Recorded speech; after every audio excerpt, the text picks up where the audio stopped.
ચાલો મિત્રો, આજે આપણે ગુજરાતી દાળ ઢોકળી બનાવીશું જ્યોતિષ કિચનમાં, જે ખૂબ જ સરસ અને સ્વાદિષ્ટ બને છે. આમાં જોઈ શકાય છે કે કેટલી સરસ આપણી દાળ ઢોકળી થઈ છે. ઢોકળી ચડી ગયા પછી આપણી દાળ પણ આવી સરસ જાડી થઈ ગઈ છે અને સ્વાદમાં તો બે નમૂન છે. ચાલો બનાવીએ. દાળ ઢોકળી બનાવવા માટે મેં અહીંયા 1 કપ તુવેરની દાળ, 1 કપ ઘઉંનો લોટ જે આપણે રેગ્યુલર વાપરતા હોઈએ તે, પછી હળદર લીધી છે જે પ્રપન્નાની છે, ખૂબ જ સરસ છે. મરચું છે, આ મરચું પણ પ્રપન્નાનું છે. ધાણા જીરું છે, જીરું છે, અજમો છે, રઈ છે, તમાલપત્ર અને 1 લાલ મરચાંને તોડી લીધું છે, તજ અને લવિંગ છે, મેથીના દાણા છે. અહીંયા આપણે લીંબુ, ગોળ, 1 લીલું મરચું અને લીમડીના પાન લીધા છે તથા હિંગ લીધી છે. આમાં આદુ મરચાં મેં વાટી લીધા છે.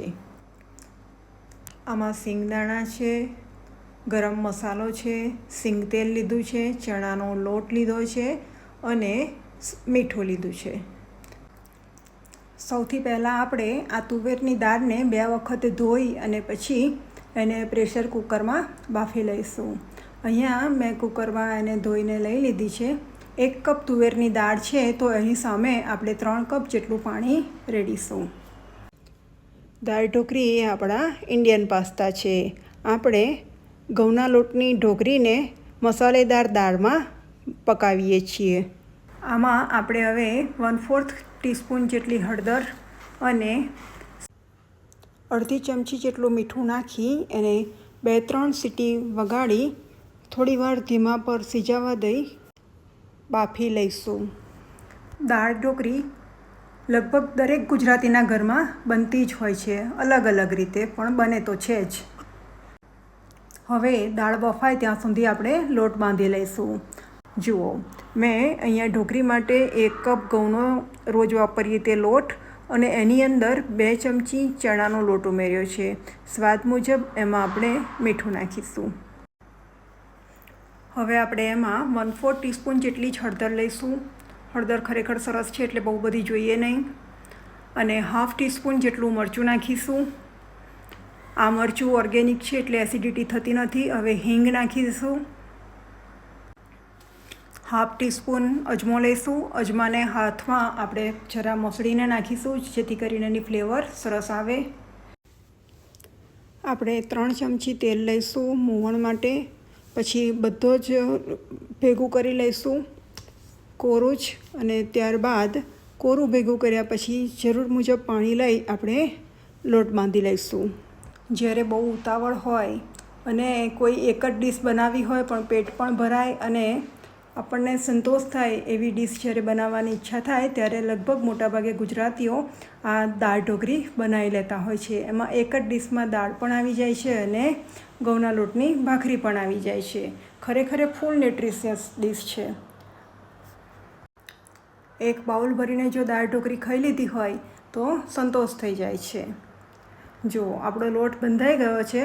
હવે એને આપણે ઢાંકીને સાઈડે રાખી લઈશું અને કુકર ખોલી અને દાળને ક્રશ કરી લઈશું. મેં અહીંયા ગાડી હેન્ડ ગ્રાઇન્ડર ફેરવી લઉં છું.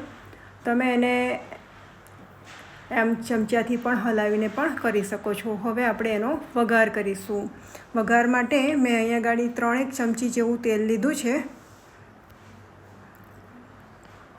એમાં આપણે તેલ ગરમ થાય એટલે રઈ લઈશું. હવે અહીંયા તેલને બદલે તમે ઘીનો વઘાર પણ કરી શકો છો, પણ મારા ઘરે તેલ જ ખવાય છે. એમાં જીરું લઈશું. 1/2 ટીસ્પૂન રઈ લીધી છે. 1/2 ટીસ્પૂન જીરું લઈશું. તમાલપત્ર અને મરચું મેં લઈ લીધું છે. લવિંગ અને તજ નાખી દઈશું. હવે થોડાક મેથીના દાણા નાખીશું. 1/4 ટીસ્પૂન જેટલા જ મેં અહીંયા નાખ્યા છે. મીઠી લીમડી અને લીલું મરચું જે કાપીને લીધું હતું તે નાખી લઈશું. હવે એમાં મેં ધાણાની ડંડી નાખી છે. એનો ટેસ્ટ ખરેખર બહુ સરસ લાગે છે. હવે આદુ મરચાં જે વાટીને રાખ્યા છે તે પણ લઈ લઈશું અને એને સાંતળી લઈશું. એકદમ ધીમી ફ્લેમ પર આપણે એને સાંતળવાના છે, વઘાર બળી ના જાય. હવે આપણે આમાં કસૂરી મેથી લઈશું. મેં અહીંયા 1/2 ટીસ્પૂનથી થોડીક ઓછી લીધી છે અને એને આવી રીતે હાથથી મસળીને નાખવાની છે. એની ફ્લેવર ખરેખર બહુ સરસ આવે છે. હવે આપણે 1/4 કરતાં પણ થોડીક ઓછી અહીંયા હળદર લઈશું. હળદર આપણે બધામાં જ લીધી છે. અને મરચું લઈશું, લાલ મરચું, ધાણા જીરું 1/2 ટીસ્પૂન જેટલું નાખ્યું છે મેં. હવે લાલ મરચું લઈશું, એ પણ 1/2 ટીસ્પૂન જેવું નાખ્યું છે. પણ જો તમારે વધારે તીખું કરવું હોય તો તમે નાખી શકો છો. લીલા મરચાં જે વાટીને લીધા છે એ પણ તીખા છે, એટલે મેં અહીંયા ઓછું લીધું છે. હવે હિંગ નાખીશું અને 1-2 ચમચી જેવું આપણે પાણી રહી અને પછી એમને સાંતળીશું કે જેથી કરીને આપણા મસાલા બળી ના જાય. જુઓ, મેં અહીંયા પાણી પણ ઉમેરી લીધું છે. હવે બરાબર મસાલાને સાંતળી લઈશું 1-8 મિનિટ જેવું અને પછી આપણે એને દાળમાં ઉમેરી લઈશું. આપણા વઘારની જે ફ્લેવર છે ખરેખર બહુ સરસ સુગંધી આવે છે. હવે આપણે એને દાળમાં ઉમેરી લઈશું.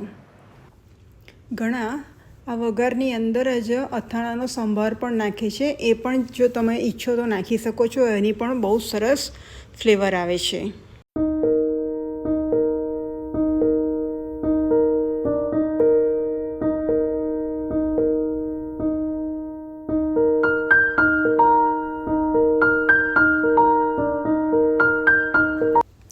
હવે આપણે થોડું પાણી ઉમેરીશું અને દાળને પાતળી કરી અને ઉકળવા દઈશું. આ જ દાળમાં આપણી ઢોકળી ચડાવવાની છે, એટલે મેં એમાં 1 ગ્લાસ જેટલું પાણી લીધું છે. હવે આપણે સ્વાદ મુજબ એમાં મીઠું નાખીશું.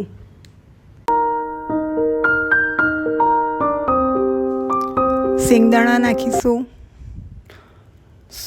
અને લગભગ 4 થી 5 ટેબલ સ્પૂન જેટલો ગોળ નાખીશું તથા અડધા લીંબુનો રસ નિતારી લઈશું. હવે આપણે ભાખરી વણી લઈશું. આપણે લોટ પલળી ગયો છે. હવે આપણે એમાંથી લુવા કરી અને એની ઢોકળી વણી લઈશું. ઢોકળી આપણે ભાખરી જેવી વણવાની છે. મેં અહીંયા ભાખરી જેટલી જ મોટી બનાવી છે. આટલા લોટમાંથી લગભગ 5 થી 6 ભાખરી થાય છે. જુઓ, તમે જોઈ શકો છો, એ બહુ જ જાડી પણ નથી અને બહુ રોટલી જેટલી પાતળી પણ નથી. આપણે આવી રીતે બધી ઢોકળી વણીને તૈયાર કરી લઈશું. આપણી દાળ ઉકળવા લાગી છે. હવે આપણે આ ઢોકળીને એક થાળી કે પ્લેટ ઉપર લઈ અને એને કટ કરી લઈશું. તમે એને ચોરસ પણ કાપી શકો, ડાયમંડ પણ કાપી શકો. તમને જે ઈચ્છા થાય તે શેપમાં તમે કાપી શકો, પણ બધી એક સરખી જ કાપવાની છે. જુઓ, મેં અહીંયા ડાયમંડ શેપમાં કાપી છે. હવે આપણે એને ઉકળતી દાળમાં ઉમેરવાની છે. આવી રીતે તમે એક કરીને ઢોકળી પણ નાખી શકો છો. પણ મેં આખી પ્લેટ જ એક વખત ઊંધી કરી અને નાખી દઉં છું અને પછી હું હલાવી લઈશ. આપણે દાળમાં ઢોકળી ઉમેરીએ ત્યારે એ વાતનું ધ્યાન રાખવાનું કે આપણી દાળ તે વખતે ઉકળતી હોવી જોઈએ. તો જ આપણી ઢોકળી છૂટી રહેશે, નહીં તો આપણી બધી ઢોકળી આમ ગઠ્ઠો થઈ જશે. હવે અહીંયા ચાખી જોવાનું છે અને જે સ્વાદમાં ઓછું લાગે તે ઉમેરી લેવાનું છે. દાળ ઢોકળી ખરેખર ખાટી મીઠી અને થોડી તીખી એવી હોય તો મજા આવે છે. ખટમીઠી જ હોય છે ઢોકળી તો. મને જે ઓછું લાગ્યું મેં આમાં નાખી દીધું છે. ખરેખર 1 કપ દાળમાં 1 કપ ગોળ જાય છે. હવે આપણે પ્રેશર કુકરનું ઢાંકણ બંધ કરી અને 2 સીટી મારી લઈશું.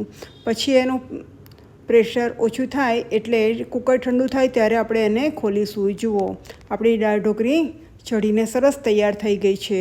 અહીંયા જોઈ શકાય છે કે આપણી દાળ ઢોકળીમાં ઢોકળી એકદમ એક છૂટી છે, ગઠ્ઠો થઈ નથી. જો તમે ખુલ્લી કરો તો 10 મિનિટ ઢાંકીને એને ચડવવાની હોય છે. મેં અહીંયા કુકરમાં 2 સીટી મારી લીધી છે. ઢોકળી ચડી ગઈ છે અને એની જોડે જોડે દાળ પણ આપણી ઘટ્ટ થઈ ગઈ છે. એકદમ સરસ ઢોકળી આપણી તૈયાર થઈ ગઈ છે. ઢોકળી હજુ જેમ ઠંડી થશે એમ એની દાળ ઘટ્ટ થઈ જશે. જો 1 બાઉલ આ ઢોકળી મળી જાય તો બસ મજા આવી જાય. ગરમા ગરમ ઢોકળી પર મેં અહીંયા સિંગ તેલ લીધું છે, પણ જો તમને ઈચ્છા થાય તો તમે દેશી ઘી પણ આની જોડે લઈ શકો છો. ખૂબ જ સ્વાદિષ્ટ લાગે છે. હું આશા રાખું છું કે તમને મારી આજની આ રેસીપી ગમી હશે.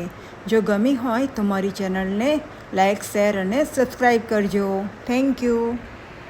ચાલો બનાવો સરસ મજાની દાળ ઢોકળી અને મને જણાવો કેવી લાગી તમને આ રેસીપી. Thank you.